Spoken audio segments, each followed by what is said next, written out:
Ever since Sora was a child, he could feel that there was something inside his body, his very soul.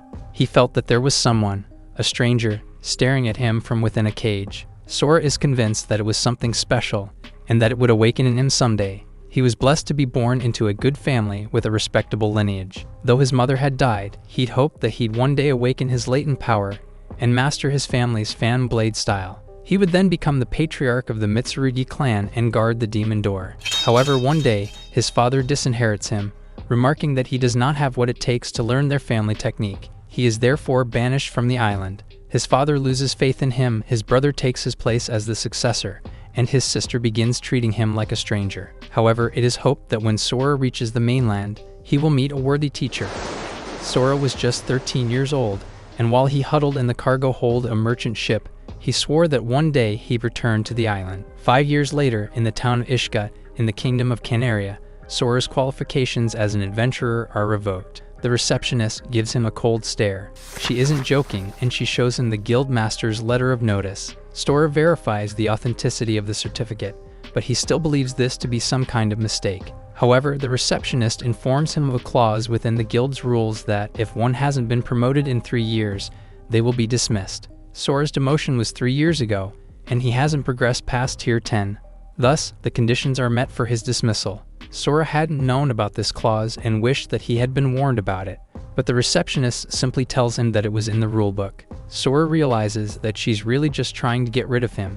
He can tell from her cold stare of contempt. To her, Sora is nothing but a useless eyesore. She tells him that the town of Ishka has long provided adventurers with preferential treatment, mostly because it depends on adventurers to defend them from monsters. Sora knows this as well. He moved to Ishka precisely because he thought he could make a name for himself as an adventurer. He wanted to show everyone back home that he could be a success. However, with how things are going, that dream is quickly slipping away from his fingers. The receptionist groans that Sora could have ranked up easily in the past 3 years, and when Sora complains about the commission fee, she retorts that all it costs is a meager silver coin. She finds it hard to believe that Sora couldn't scrape together a single silver coin in 3 years. All the while, he's been enjoying the privileges afforded to him as an adventurer, and judging by his reaction and weak-willed explanations, she deems his dismissal an appropriate one. Sora laments how quickly his fortune changed. He was welcome at the guild just yesterday, and now he's an outcast.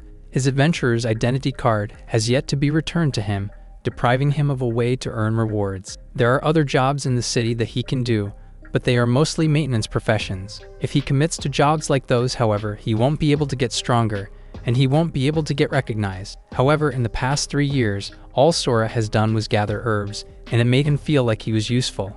Nothing has changed since he left his homeland 5 years ago. Sora feels like a weight has been lifted from his shoulders. He never had a good relationship with the guild to begin with, and he knows that he was called a parasite behind his back. Sora decides that it's time to move on. He summons his level display, a magical mirror that reflects one's abilities. It visualizes and summarizes one's talent as a rank. His rank is the lowest value one. Nothing has changed since he left his island. He's made no progress whatsoever, but that's usually what happens when you do nothing but gather herbs.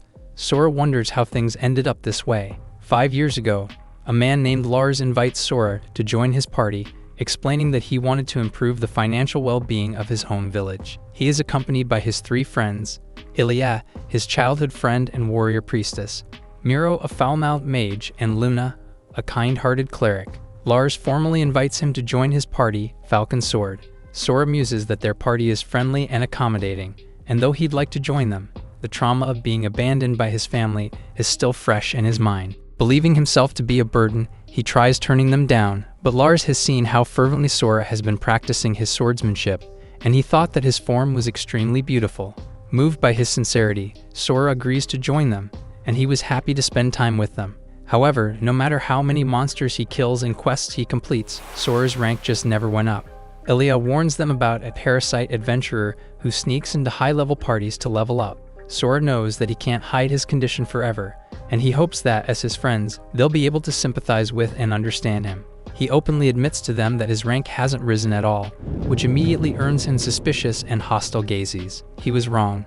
They almost unanimously brand Sora a parasite, and a traitor for hiding this from them all this time. As a result, Sora is kicked out of Falcon Sword, and his reputation as a level 1 parasite spread throughout the guild. Luna, the more reasonable of the group, hypothesizes that Sora has hit something called a limit of talent. Sora recalls an old legend that one of his ancestor swordsmen who sealed the Demon Door 300 years ago was forever locked at rank 99. Luna tells him that even legendary people have their limits, and Sora's just happens to be rank 1.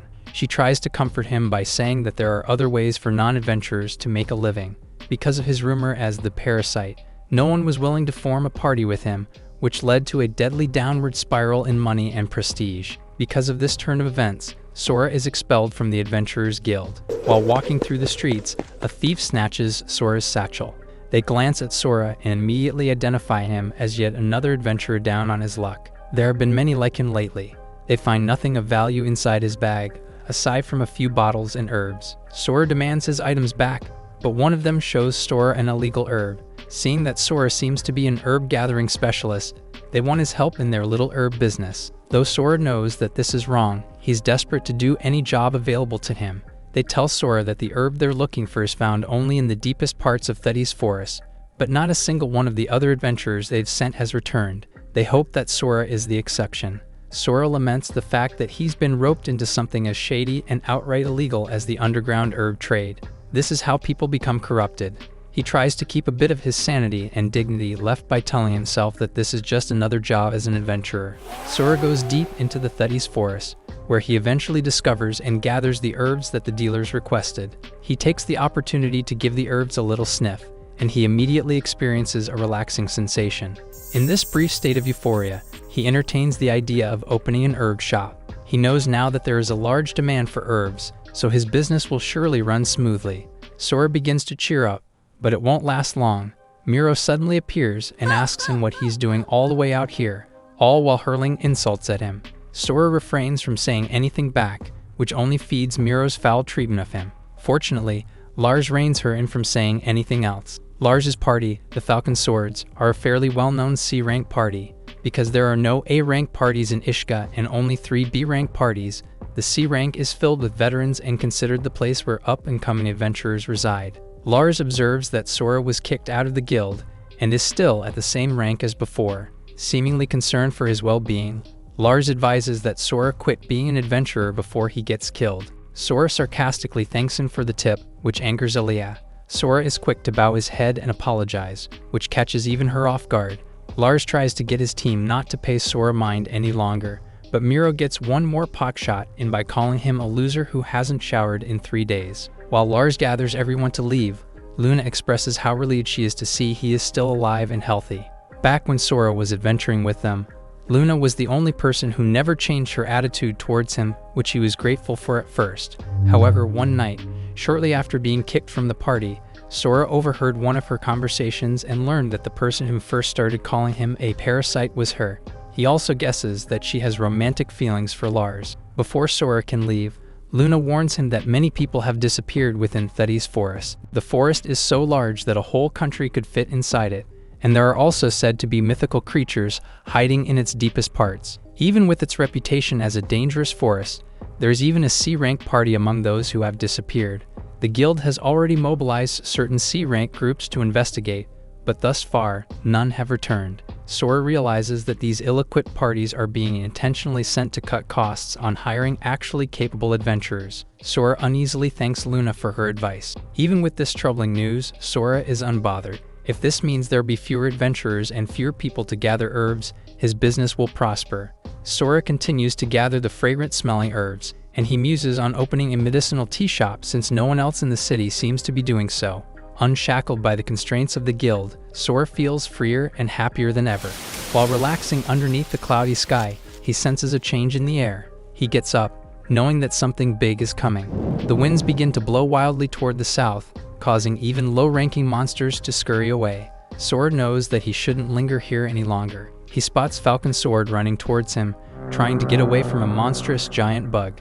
It's the disaster-class monster, Lord of the Flies. The Lord of the Flies is a disastrously dangerous monster that requires the entire force of the kingdom's royal knights to subdue it.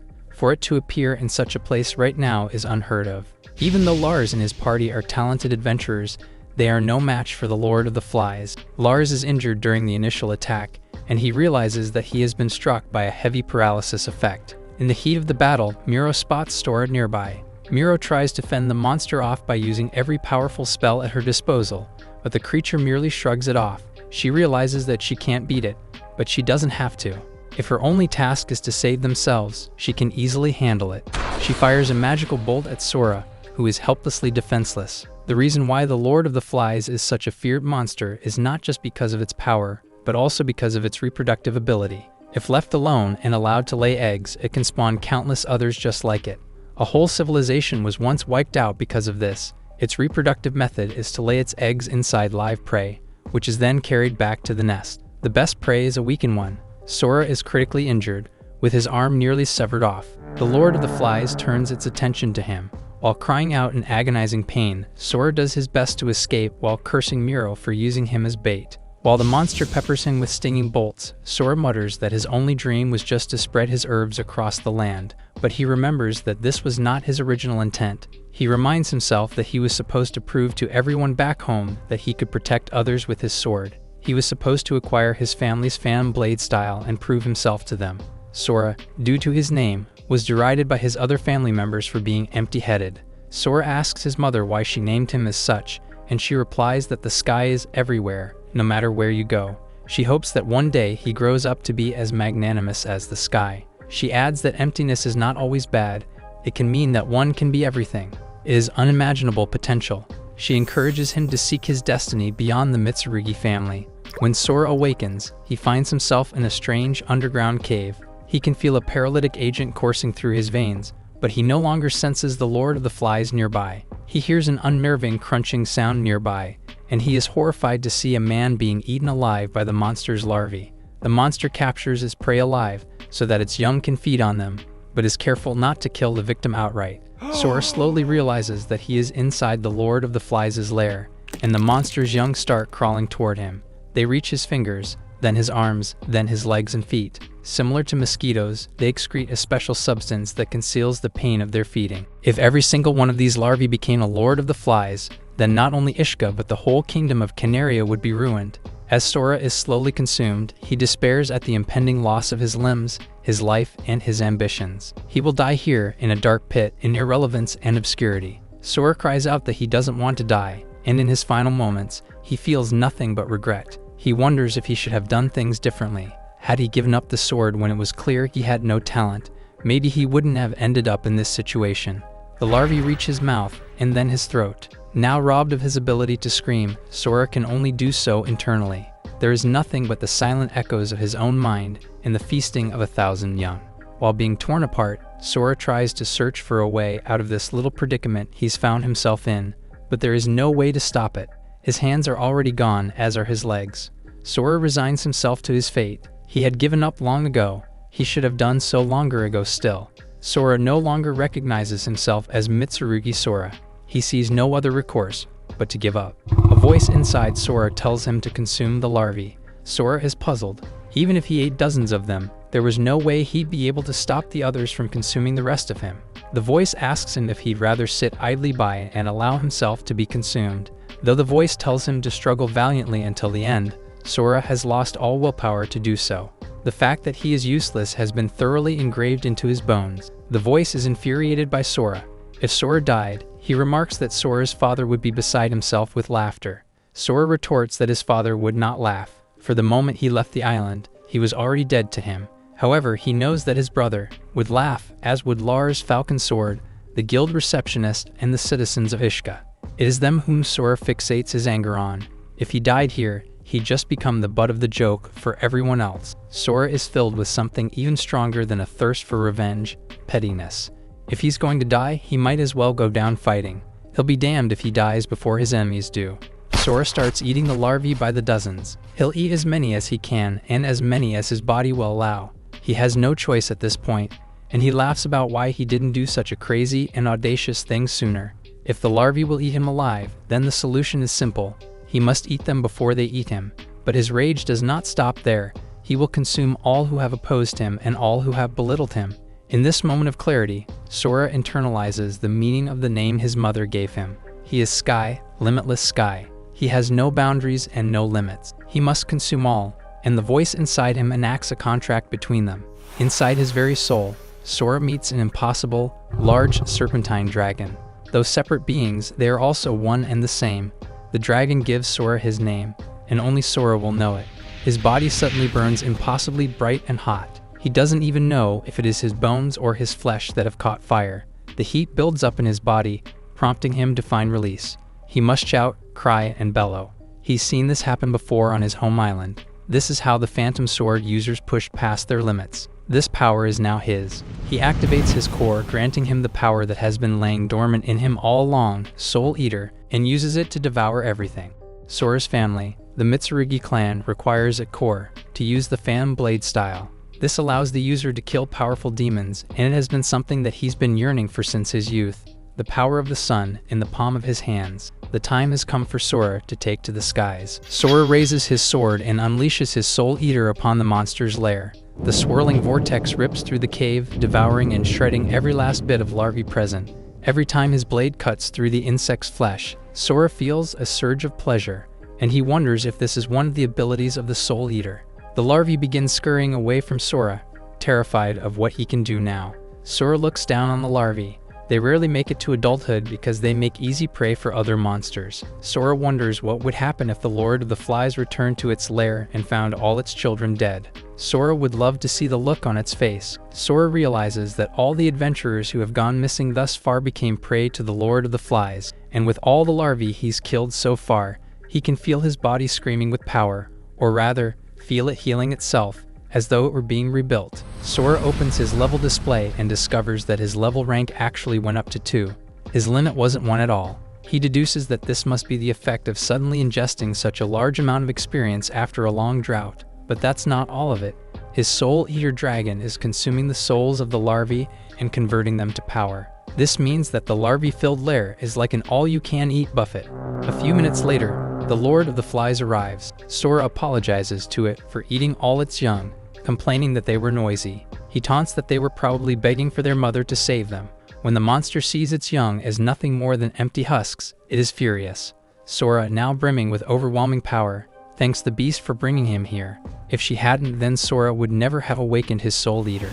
The Lord of the Flies attacks, and compared to how Sora awkwardly tried to run away before, he now gracefully jumps across the cave with ease. His body feels lighter than ever before. With every cut on the monster's flesh, Sora feels a wave of pleasure go through his body. A portion of its soul becomes one with his. He laughs maniacally and snarls at the Lord of the Flies to scream and cry for mercy, like he once did just 15 minutes ago. The Mitsurugi clan's sword style, the Phantom Blade style, places emphasis on strong sword swings to grind foes to dust. However, due to this emphasis on strength, Sora has never been strong enough to properly use it.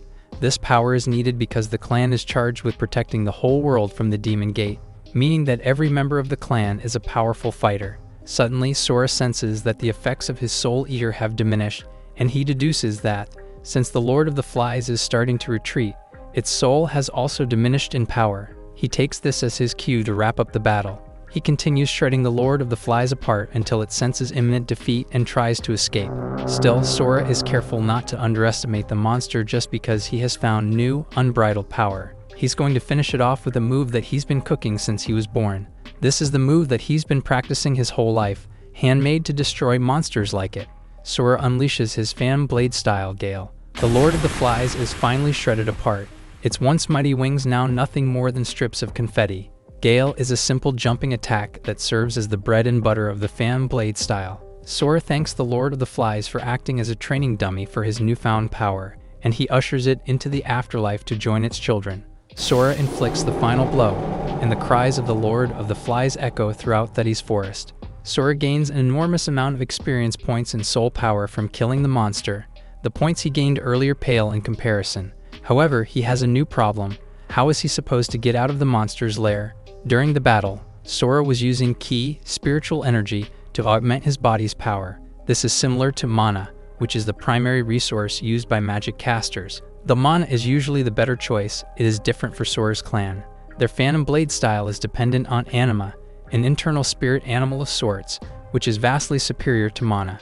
Ever since anima was discovered, a variety of techniques arose around it, dubbed the Ki arts, which are used to fight demons. Due to the battle Sora has been through, he is now level 5. Sora feels good about it.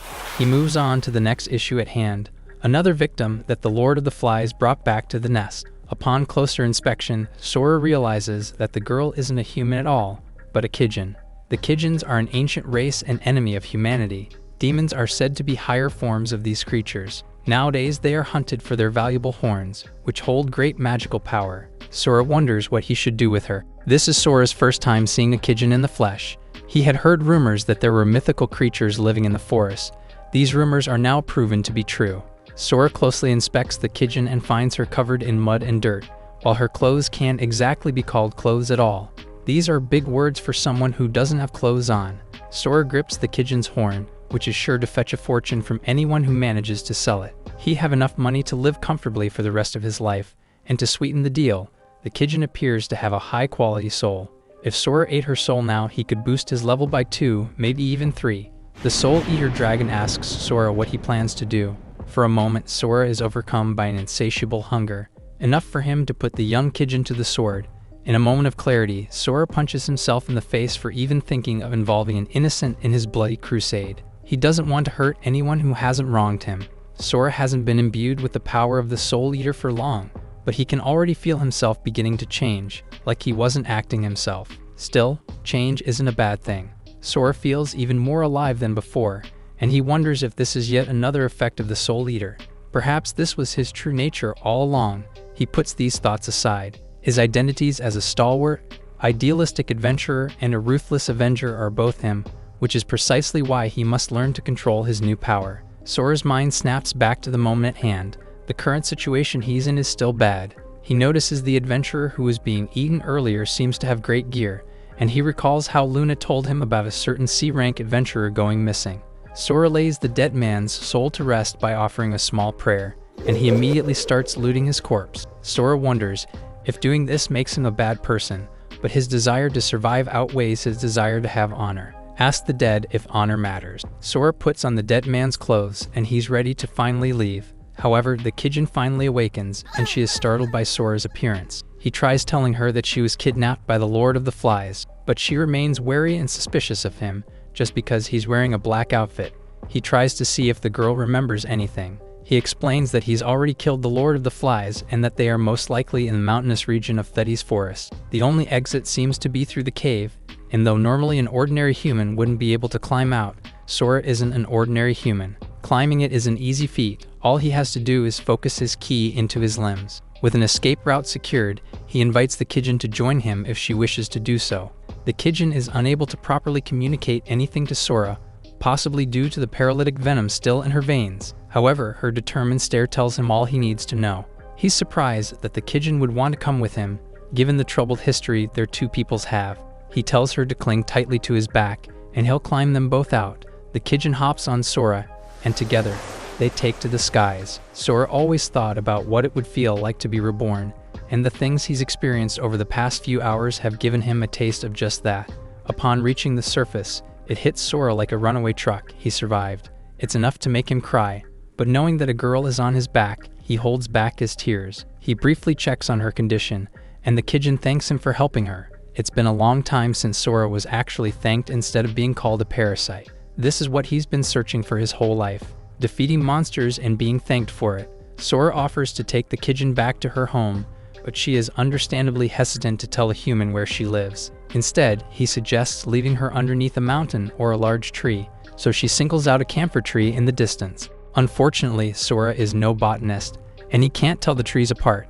With the Kidjin acting as his guide, Sora leaps through the forest in no time flat, crossing great streams and rivers and soaring through the valley. Sora sets the girl down while she picks some berries at the root of a tree, which appear to have detoxifying effects. Though Sora has been a specialist in herb gathering for the past 3 years, he's never seen such a berry before. They have a rough texture and an extremely strong sour taste. The Kidjin is now able to move and speak much better than before, while Sora is busy thinking about whether he can somehow monetize these berries. The Kidjin bows her head and thanks Sora for helping her and bringing her this far. Sora is happy to finally be of help, but the brief time he spent with this young girl has made him reevaluate his stance on demons. Even some of them can be kind and civilized. With his business concluded, Sora prepares to leave. The Kidjin still wants to somehow repay his kindness, but Sora says that he has already obtained something easily worth 1,000 gold coins. The Kijin finally tells Sora her name, Suzume. Suzume asks for his name in return, and he introduces himself as Sora. Suzume gives Sora verbal instructions on how to return to Ishka City by following the Great River Kale. Sora has never been this deep in the forest before, and though he can sense magical creatures, they aren't attacking him. He realizes it is because he is the undisputed apex predator, the top of the food chain. However, he quickly becomes bored as his trek through the forest takes longer than anticipated, and he longs for a human connection. He's going to get it. He hears human voices in the distance, and he rushes to investigate the source. He spies a large division of soldiers bearing the equipment of the Canaria Kingdom. They are on their way to eliminate the Lord of the Flies, oblivious to the fact that Sora has already beaten them to the punch. Sora guesses that Falcon Sword must have informed the city about it, prompting the kingdom to dispatch a military force to deal with it. He spots Lars, Luna, Iliad, and Miro in the distance. Despite their injuries and barely managing to escape last time, they have chosen to join the subjugation force. Sora is genuinely glad that Falcon Sword is okay, but not because he's a good guy. He's going to exact his sweet revenge on them.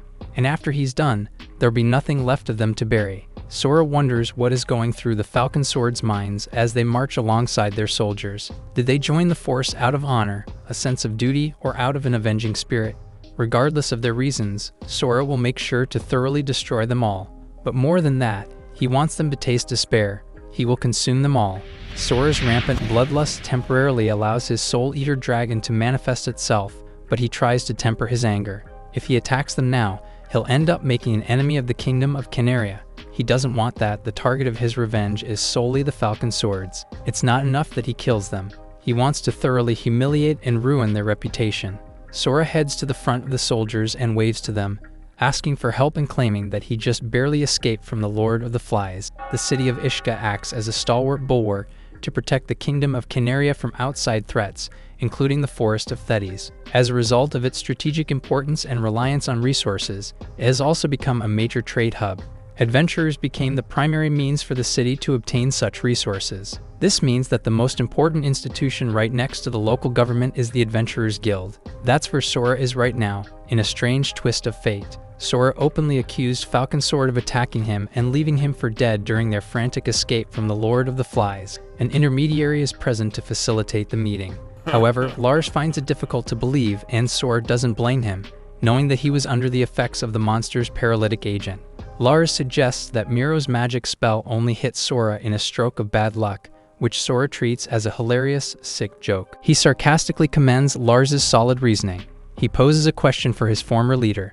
Since he and everyone were busy running away from the Lord of the Flies, how does it make sense for a magic attack to accidentally hit him when the target would have been behind them? Even a child who just learned magic wouldn't make such a rookie mistake. The receptionist sternly reminds Sora that they're just here to confirm the facts, not point fingers at each other. She asks him to refrain from making rude and insulting words, and he scoffs, pointing out that they most probably brought him here so that they could find a way to nullify his claims and protect their own interests. He points out that she hasn't said a word about punishing Falcon Sword.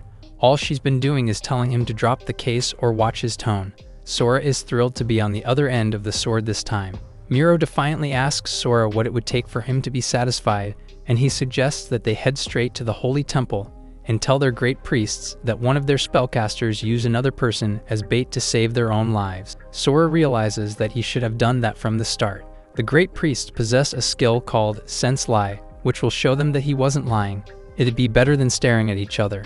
Sora smugly asks Iliad if such a thing could be arranged. Miro suddenly stands up and tells him to lead the others out of it, but Sora retorts that they're just as guilty as her, since none of them bothered to help him. He brands them all murderers, which stings more than it should. He accuses her, Lars, and Iliad of colluding against him, but Miro defends her decision by bringing up past precedent. Miro recounts an old case in which a sailor was shipwrecked at sea and was forced to cling onto a piece of driftwood to survive. A second sailor attempted to share the plank with him, but because there was only room for one, the first was forced to refuse the other. The second sailor drowned, and though the first sailor confessed to this incident later, he was acquitted at trial. However, just as Miro brings up this case, it seals her guilt. She indirectly admits to intentionally attacking Sora, and he asks Lars if he realizes that too. Miro, realizing her mistake, apologizes to Lars, explaining that she was just desperate to save him. Attacking Sora was the only thing she could think of. Lars reacts kindly to her and tells her that she is not at fault. The two share a kind-hearted embrace, prompting Lars to share responsibility for what happened. He's willing to even bow his head and prostrate himself if that is what Sora wants. Sora tells Lars to step aside and allow him to kill Miro, which will put the whole matter to rest. Not only that, but Sora wants to mess her up before he does so. Lars objects to Sora's idea of reparations, but Sora argues that Lars already agreed to do whatever it takes to make things right. He wants to kill Miro because she tried to kill him. Lars points out that Sora is alive, so there is no need for her to die too. Sora retorts that he only survived due to his own strength and luck. The fact remains that Miro committed attempted murder. Lars maintains that Miro technically didn't kill anyone, so Sora poses a little thought problem for him. He asks Lars to assume that he will stab him through the heart, but a passing priest manages to cast a resurrection spell just in time. He uses Lars' own reasoning against him by pointing out that the fact that he'd been resurrected does not erase the fact that a crime occurred. Lars is stunned into silence, but Ilia isn't one to back down. She points out that Sora was only injured in the arm, and that it is insane to demand someone's life in exchange for one. For a short while, Sora is on the back foot. Her reasoning is sound, but he isn't out of it yet. He reasons that having his arm ripped off is more cruel than outright killing him. Lars asks him to explain, and he cheerily asks Iliad to explain on his behalf, like she always does. Lars turns to Iliad and asks her to explain what Sora is talking about. Iliad meekly explains that the Lord of the Flies possesses paralytic venom, and drags the victim back to its nest, alive, while they are eaten alive. Sora chimes in that he was lucky to escape. He wants them to understand the despair he felt at the time. Lars tells Sora not to say another word against his friends, but Sora isn't done. This Phoenix Wright trial isn't over yet, not until Lars suffers a breakdown. Sora asks Lars if he ever wondered why his party members chased after him. Sora knows why. There is a chance to defeat a Lord of the Flies, but not without casualties. When Lars was first attacked, the first thing on everyone's minds was to save him, which is why everyone started looking for Sora first. He points out that Miro, who specializes in fire magic, intentionally only used wind magic. This is because fire magic would have killed him. Miro knows that the Lord of the Flies is only interested in living victims, so she ensured that whatever magic she used wouldn't kill Sora, all to make him bait. Sora exclaims that, despite the harsh treatment he endured under Falcon's sword, he never once left Ishka. Miro hated him the most, and thus, he establishes a motive. He's got Miro dead to rights. Lars tries to appeal to Sora as a former comrade, but Sora reminds him of what he said when they met at Thetis Forest, that he had nothing to do with them anymore. Still, Miro continues to maintain her innocence, saying that she only attacks Sora as an emergency measure. Sora decides to push a few more buttons by pointing out that Miro is only saying these things because she is romantically interested in Lars. Miro denies the allegations and threatens to use her influence as the daughter of the Commerce Guild president to make him pay. Sora calls her bluff. He has no intentions of withdrawing his accusation, and he requests that a priest who possesses lie detection be brought in. This will settle the matter forever. Miro's true intentions will be brought to light, despite her efforts to play innocent. The room falls silent. The receptionist reminds Sora that requesting such a priest would require a hefty payment of 20 silver, and she asks him if he has that much in his pockets. The receptionist deflects responsibility on the matter of payment, and she forces it to be solely in Sora's hands. Sora asks Miro or Lars to chip in, but neither is willing to. Sora groans, and the receptionist assumes that he will withdraw his accusation. Not at all. Sora drops the fattest stack of gold coins on the table. The entire room is stunned into silence, and when asked where he came across such a sum of money, Sora explains that he plundered it from the nest of the King of the Flies. Sora laughs, knowing that they all assumed he was too penniless to pay for the priest himself. He glares at the receptionist to get up and call the priest already. Sweet, sweet revenge. He thanks her for kicking him out the other day because it created a domino effect that resulted in him coming across vast amounts of treasure. Suddenly, the room is frozen in place by an unbelievable amount of pressure. Sora's Soul Eater is in full view. Suddenly, the door swings open, hitting Sora in the back and ruining his super cool pose. A sharply dressed man enters, asking Sora if he's the man who came from the nest of the Lord of the Flies.